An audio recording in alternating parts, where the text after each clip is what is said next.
السلام علیکم ورحمۃ اللہ وبرکاتہ۔ الحمد للہ والصلاۃ والسلام علی رسول اللہ وعلی آلہ وصحبہ ومن والا، اما بعد۔ پچھلے ایپیسوڈ میں ہم نے حوض کوثر کے بارے میں جو مصنف رحمہ اللہ نے یہاں عبارت ذکر کی ہے وہ ہم نے پڑھی تھی۔ اب یہاں سے ہم تھرڈ پیراگراف میں پیج نمبر 451 میں الصراط یعنی پل الصراط کے بارے میں جو مصنف رحمہ اللہ عقائد کی صورت میں بیان کرنا چاہ رہے ہیں اس کو ہم پڑھنے کی کوشش کرتے ہیں۔ قال المصنف رحمہ اللہ تعالی والصراط منصوب علی متن جہنم، صراط جو ہے وہ منصوب ہے یعنی رکھی گئی ہے، یہ جو پل ہے یہ جہنم کی پشت پر ہے۔ وہو الجسر الذی، اور یہ وہ پل ہے جو بین الجنت والنار، جو جنت اور جہنم کے درمیان ہے۔ یہ جنت اور جہنم کے درمیان ہے بے اعتبار وصول، یعنی جنت کے بعد، یعنی اس پل صراط کو اگر انسان کراس کر لے تو پھر جنت میں جائے گا۔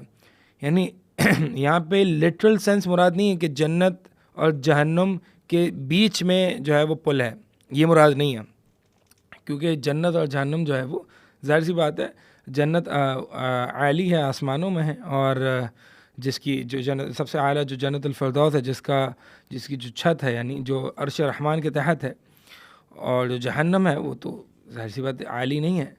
تو یہ مراد نہیں ہے کہ یہ جو پل صراط ہے جنت اور جہنم کے بیچ میں ہے۔ یہاں پہ بینہ جو ہے نا، یہ بینہ بے اعتبار الوصول کہلاتا ہے، یعنی وصول یعنی پہنچنے کے اعتبار سے۔ مثال کے طور پہ یوں کہا جائے اردو میں کہ میرے یا تمہارے اور فلاں شخص کے درمیان میری موت ہے، تو یہاں پہ جو درمیان کا لفظ ہے نا کہ فلاں تمہارے اور فلاں شخص کے درمیان سے تمہیں مجھ پر سے گزرنا ہوگا، یعنی اس کا مطلب یہ نہیں کہ میں اس کے بیچ میں ہوں، مراد یہ ہے کہ اگر مجھے کراس کرے گا تو پھر وہ اس شخص تک پہنچ سکے گا۔ تو یہی جو ہے وہ کہا گیا کہ جنت اور جہنم کے درمیان جو یہ پل ہے، اس کا مطلب یہ ہے کہ اس پل کو کراس کرے گا تو جنت کراس ہوگی اور پھر جنت میں وہ جائے گا۔ اب اس کے یعنی یہ جو پل ہے پل صراط، اس کی جو احادیث میں صفات ذکر کی جاتی ہیں روایات میں، بعض اہل علم نے اس کو جو ہے وہ حسن کہا ہے، اور بعض اس میں جو ہے وہ ضعف کی طرف اشارہ کیا ہے کہ یہ بال سے بھی زیادہ جو ہے وہ باریک ہے، اور تلوار کی نوک یا تلوار کی ایج سے بھی زیادہ جو ہے وہ تیز ہے۔ اس طرح کی جو صفات ذکر کی گئی ہیں، تو واللہ تعالی عالم ان صفات کے بارے میں بعض اہل علم نے ان کی صفات ذکر کی ہے، بعض نے کہا کہ یہ ضعیف ہیں، لیکن اس پہ جو گزرنے والوں کی جو صفات ہیں یعنی کس طرح سے لوگ گزریں گے، اس کا ذکر تو صحیح احادیث میں آتا ہے، جیسے کہ یہاں پہ بھی مصنف رحمہ اللہ نے یہاں پہ ذکر کیا ہے، یمر الناس علیہ علی قدر اعمالہم، کہ لوگ جو ہیں وہ اس پل پر اپنے اعمال کی اعتبار سے یا اعمال کی مقدار کے اعتبار سے جو ہے وہ گزریں گے۔ یعنی وہاں پر جو ہے وہ یہ پل جو ہوگا یہ انسانی فزیکل جو ہے وہ فزیکل ہیلتھ یا فزیکل باڈی، اس میں کوئی اس کا اثر انداز نہیں ہوگا، جو افیکٹ کرے گی اس کا اعمال ہوگا، یعنی اعمال اچھے ہوں گے تو وہ اس پل پر اچھے سے کراس کرے گا۔ آخرت کا تعلق جو ہے وہ دنیاوی مادی حیثیت سے نہیں ہے، یعنی دنیا میں تو عموماً ایسا ہوتا ہے نا، اللہ تعالیٰ نے چیزوں کو اسباب کے ساتھ جوڑا ہے، تو دنیاوی اسباب جتنے قوی ہوں گے مقصد کو پہنچنے کے لیے انسان جو ہے یعنی دنیاوی مقصد کو پہنچنے کے لیے جو ہے وہ اتنے ہی چانسز اچھے ہوں گے۔ لیکن آخرت کا معاملہ جو ہے ویسا نہیں ہے، یعنی آخرت کا معاملہ دنیا کے معاملے کے بالکل برعکس ہے۔ بہت ممکن ہے کہ جس کی جسامت اور قد و قامت یہاں پہ اچھا نہ ہو دنیاوی لحاظ سے، لیکن آخرت کے لحاظ سے وہ جو ہے وہ اعلیٰ علیین یا جنت الفردوس میں ہو، جیسے کہ عبداللہ بن مسعود رضی اللہ تعالی عنہ کی مثال ہمیں احادیث میں ملتی ہے کہ عبداللہ بن مسعود کی ٹانگیں جو ہیں وہ دیکھ کے صحابہ ہنس پڑے کہ اتنی پتلی اور چھوٹی ہیں، تو نبی علیہ الصلوۃ والسلام نے فرمایا جبل احد سے بھی زیادہ یہ اللہ کی میزان میں بھاری ہیں۔ تو اللہ کے ہاں جو وزن اور جو ویلیو ہے وہ تقوی اور اعمال کی ہے، اور اسی مطابق جو ہے وہ بندوں کو کل کو قیامت کے دن جانچا جائے گا اور دیکھا جائے گا اور اس کو پرکھا جائے گا۔ تو اللہ تعالیٰ جیسے کہ حدیث ہے، اللہ تعالیٰ تمہاری صورتوں کو اور تمہارے قد و قامت کو، تمہاری حیت کو یہ نہیں دیکھتا، بلکہ اللہ تعالیٰ جو ہے وہ تمہارے دلوں کو دیکھتا ہے۔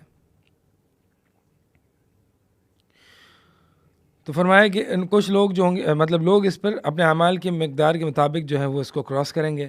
تو کچھ لوگ ایسے ہوں گے فمنہم من یمر علیہ کلمح البصر، ان میں سے کچھ لوگ، یہ من جو ہے منہم میں جو من ہے یہ من تبعیضیہ ہے. من تبعیضیہ یہ ایسے پتہ چلتا ہے جب من کی جگہ بعض کا لفظ آ جائے، یعنی بعضہم، بعض ان میں سے وہ لوگ ہوں گے کہ جو پلک جھپنے کی رفتار سے تیز یعنی پلک جھپنے کی اسپیڈ سے جو ہے وہ گزر جائیں گے. ومنہم من یمر کالبرق، اور ان میں سے کچھ جو ہوں گے وہ بجلی کی رفتار سے اس میں گزر جائیں گے. ان میں سے کچھ ہوں گے جو ہوا کی رفتار سے گزریں گے، کچھ ہوں گے جو کہ اچھے گھوڑے کی رفتار سے گزریں گے. ومنہم من یمر کالرقاب الابل، اور کچھ جو ہے وہ اونٹ کی رفتار سے گزریں گے. ومنہم من یعدو عدوا، اور ان میں سے کچھ ہوں گے جو تیز چلنے والے شخص کی طرح جو ہے وہ اس اسپیڈ سے گزریں گے. ومنہم من یمشی مشیا، اور ان میں سے کچھ ہوں گے جو کہ چل کے گزریں گے. ومنہم من یزحف زحفا، اور ان میں سے کچھ ہوں گے کہ جو سرین اپنی جو ہے وہ گھسٹ کے جو ہے نا وہ جائیں گے. ومنہم، اور ان میں سے کچھ وہ ہوں گے من یخطف فیلقی فی جہنم، جن کو نیچے سے شق لیا جائے گا اور وہ جہنم میں گر جائیں گے. فإن الجسر علیہ الکلالیب، بس بے شک یہ جو جسر یعنی یہ جو برج ہے، یہ جو پل ہے، اس پر کلالیب ہوں گے یعنی لوہے کے آنکڑے، یہ جو ہکس ہوتی ہیں لوہے کی، یعنی اس کو حدیث میں جو ہے وہ سعدان کی مثال دی گئی ہے. نبی علیہ الصلوۃ والسلام نے پوچھا صحابہ سے کہ یہ جو کلالیب یعنی یہ جو ہکس ہوں گے، ہکس یہ جو ہے وہ سعدان کی طرح کے ہوں گے. سعدان ایک کانٹے دار درخت ہے، یعنی کرویچر نیچر میں جو ہے وہ ایک اس کے وہ ہوتے ہیں. تو یعنی ہکس بھی جو ہوں گے وہ ایسے ہوں گے جو لوگوں کو ان کے اعمال کے مطابق اچک رہے ہوں گے، اور کچھ ایسے ہوں گے جن کو اچک کے جہنم میں پھینک دیں گے. فیلقی فی جہنم، تو وہ جہنم میں گر جائیں گے، پھینک دیے جائیں گے. فإن الجسر علیہ کلالیب تخطف الناس علیہ بأعمالہم، تو جسر یعنی برج پہ کلالیب ہوں گے یعنی ہکس ہوں گے جو لوگوں کو ان کے اعمال کے مطابق اچک رہے ہوں گے. فمن مر علی الصراط دخل الجنہ، بس جو شخص اس پل صراط کو کراس کر لے گا وہ جنت میں داخل ہو جائے گا. فإذا عبروا علیہ وقفوا، جب وہ اس کو عبور کر لیں گے تو پھر وہ قنطرہ پر جو ہے وہ ٹھہرائے جائیں گے، یعنی ٹھہر جائیں گے. قنطرہ کیا ہے؟ قنطرہ اصل میں بلند عمارت یا پل کو ہی کہا جاتا ہے. تو اس کی کیفیت کیا ہوگی واللہ تعالی عالم، کتنی دیر ان کو اس پر ٹھہرایا جائے گا واللہ عالم. لیکن یہ وہ لوگ ہوں گے جو جنتی ہیں، یعنی قنطرہ پر ان لوگوں کو ٹھہرایا جائے گا جو کہ جنتی ہیں، جو کہ پل صراط کراس کر کے ہیں. اور پل صراط صرف ایک مسلمان مومن نہیں کراس کرتا اپنے اعمال کے مطابق. تو قنطرہ یعنی ایک پل نما یا بلند عمارت نما کوئی چیز ہوگی، کتنا بڑا ہوگا واللہ عالم، کوئی کیفیت اس کی دیگر احادیث میں نہیں آتی. تو یہ قنطرہ جو ہوگا یعنی یہ جنت اور جہنم کے درمیان ہوگا. یہاں پہ بھی بینا سے مراد جو ہے وہ بے اعتبار الوصول ہے، بے اعتبار المکان نہیں ہے. مکان کے اعتبار سے بینا نہیں ہے، بے اعتبار الوصول یعنی پہنچنے کے اعتبار سے یہ درمیان میں ہے. فیختص لبعضهم من بعض، پس جو ہے وہ ان میں سے ایک دوسرے سے جو ہے وہ معاملے کو سیٹ کیا جائے گا. یعنی کسی نے کسی پر ظلم کیا ہوگا، کوئی انبن ہوگی، کوئی کینہ ہوگا کسی کے دوسرے کے اپنے بھائی کے بارے میں، یا کچھ بھی اس طرح کے بشر ہیں، انسان ہیں. تو ایک مسلمان بھائی دوسرے مسلمان بھائی کے متعلق جو ہے وہ کچھ نہ کچھ اپنے دل میں رکھ لیتا ہے، حالانکہ رکھنا نہیں چاہیے لیکن رکھ لیتا ہے، یا ایسی چیز آ جاتی ہے، یا کوئی انبن ہو جاتی ہے دنیا میں، یا کوئی اجتہادی معاملات پر جو ہے وہ آپس میں اختلاف ہو جاتا ہے. یا اس طرح سے جیسے کہ صحابہ میں جو ہے وہ کچھ معاملات اس طرح سے ہوئے جو کہ مشاجرات صحابہ ہیں. تو جیسے کہ اللہ تعالیٰ نے بھی فرمایا کہ وَنَزَعْنَا، کہ ہم ان کے دلوں میں سے کینے کو نکال دیں گے، کینہ اور بغض جو بھی ہوگا، اخواناً علی سرر متقابلین، کہ وہ بھائی بھائی ہو کر جو ہے وہ جنت میں تختوں پر ایک دوسرے کے آمنے سامنے بیٹھیں گے. تو یعنی ان کو پہلے کینے سے ان کو کینہ نکالا جائے گا ان کے دلوں میں، اور پھر ان کو جو ہے وہ جنت میں داخل کیا جائے گا، اور وہاں پر کوئی یہ کینہ کوئی بغض وغیرہ نہیں ہوگا، بلکہ سب آپس میں بھائی بھائی بن کر رہیں گے.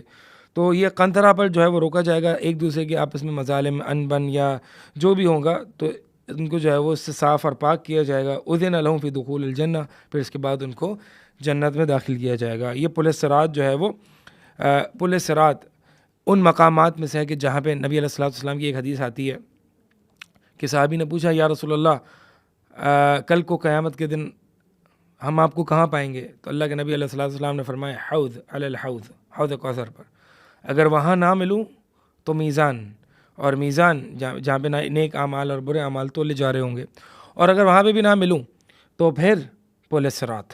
تو یہ 3 اہم مقامات ہیں کہ جہاں پر ایک انسان دوسرے انسان سے بھاگے گا.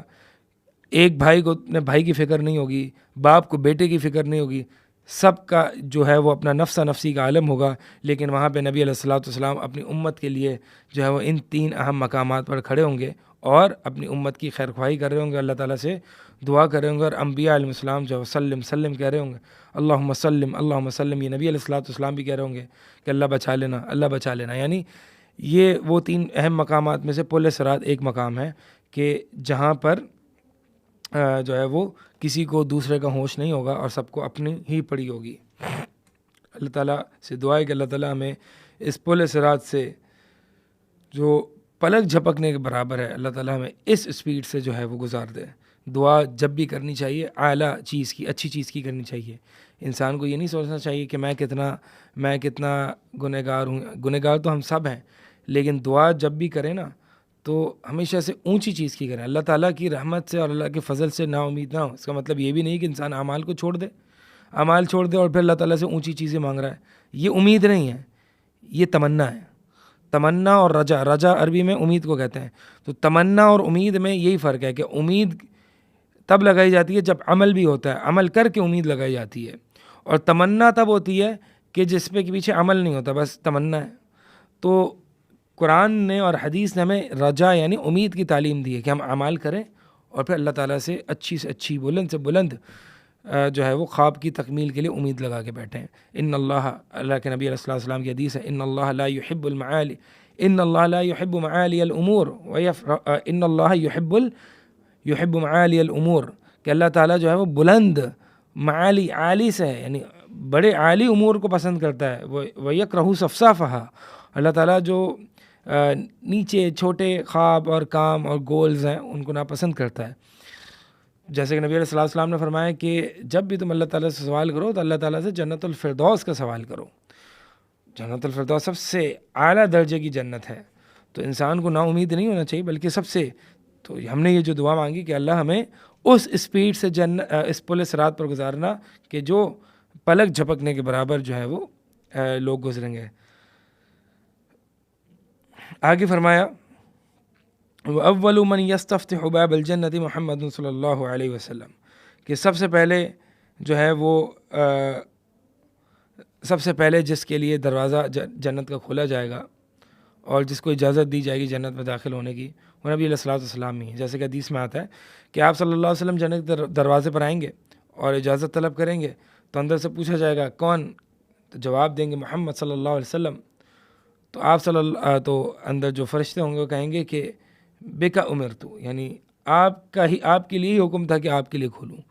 تو نبی علیہ الصلوۃ والسلام سب سے پہلے شخص ہوں گے جو جنت میں داخل ہوں گے. وَأَوَّلُ مَنْ يَدْخُلُ الْجَنَّةَ مِنَ الْأُمَمِ أُمَّتُهُ، اور سب سے تمام امتوں میں سب سے پہلی امت جو کہ جنت میں داخل ہوگی وہ نبی علیہ الصلوۃ والسلام کی امت ہے. اور نبی علیہ الصلوۃ والسلام کی امت میں سے بھی سب سے جو پہلے داخل ہوں گے وہ مہاجرین، فقراء مہاجرین، جیسے کہ حدیث میں آتا ہے مہاجرین فقہا. اور دیگر حدیث میں آتا ہے کہ فقراء جو ہیں وہ امیر طبقے سے یا غنی پیسے والوں طبقوں سے جو ہے وہ اتنے سال پہلے جائیں گے، یا کافی دیر پہلے، یا 40 سال کا بھی ذکر آتا ہے. تو یعنی اتنے سال پہلے جو ہے وہ یعنی فقراء اغنیاء سے پہلے جنت میں داخل ہو جائیں گے. اچھا، یہ جو جنت میں پہلے داخل ہو جانا، اس سے یہ لازم نہیں آتا کہ ان کو جنت میں درجات بھی بلند ملیں گے. یہ بہت ممکن ہے کہ ایک غنی شخص جو کہ فقراء سے بعد میں جنت میں داخل ہو رہا ہے، لیکن جنت میں اس کو فقراء سے اونچا مقام مل رہا ہے کیونکہ اس نے مال دولت اللہ کے راستے میں خرچ کیا ہے اور اس کے ذریعے جہاد کیا ہے وغیرہ وغیرہ. تو فقراء جنت میں پہلے اس لیے جا رہے ہیں کیونکہ ان کے پاس حساب کتاب اتنا دینے کو کچھ نہیں ہے، ان کے پاس اتنا مال دولت نہیں تھا، تو ان کا حساب کتاب کے لیے جو ہے وہ ان کو ٹھہرایا نہیں گیا. باقی جو اغنیاء ہیں ان کو حساب کتاب دینا پڑے گا اور کہاں خرچ کیا، کہاں سے کمایا وغیرہ وغیرہ. لیکن اگر اچھی جگہ خرچ کیا، اچھی جگہ حلال طریقوں سے کمایا، تو پھر بہت ممکن ہے کہ اگرچہ یہ فقراء سے بعد میں داخل ہوگا جنت میں، لیکن اس کو جو جنت میں مقام ملے گا وہ فقراء سے بھی بلند ہوگا. باقی اس کے بعد جو ہے وہ قیامت کے روز شفاعات کا ذکر ہے، 3 شفاعت کا، وہ انشاءاللہ اگلے ایپیسوڈ میں ہم پڑھیں گے۔ اب تک کے لیے اجازت چاہوں گا۔ اقول قولی ھذا استغفر اللہ لی ولکم وسائر المسلمین۔